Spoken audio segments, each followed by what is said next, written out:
In today's video, I'm going to teach you how to edit alignment Civil 3D.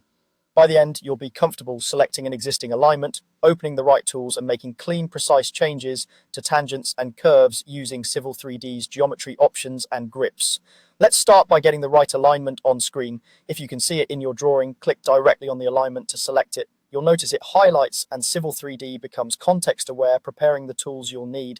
If you prefer to work from the palette, open Tool Space, go to the Prospector tab, expand alignments, and then find the alignment group and the specific alignment you want. Selecting it here ensures you're working with the correct object, which is especially helpful when a project contains multiple corridors or alternatives. With the alignment selected, open the alignment layout tools. You'll find this on the Home tab within the Modify panel under Alignment Layout Tools. This brings up a dedicated set of controls designed for alignment editing, so you're not hunting through general drafting commands. If you already had the alignment selected, you may see a floating toolbar appear.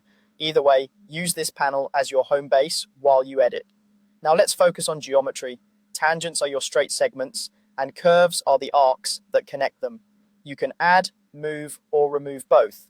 When adding geometry, think in terms of continuity and design intent.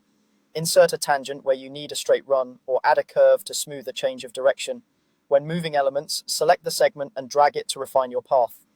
Removing a tangent or curve will automatically adjust neighboring elements, so take a moment to review the resulting alignment afterward.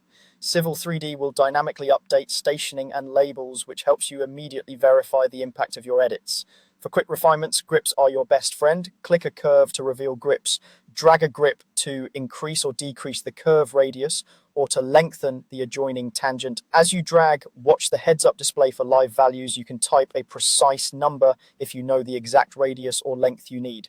Zoom in for fine control and use object snaps to keep your edits accurate. If Civil 3D flags a geometry issue, it's a cue to ease the curve or adjust the tangent so the alignment remains smooth and buildable. When you're satisfied, deselect the alignment to review the final path, confirm labels and stationing look right, and you're done.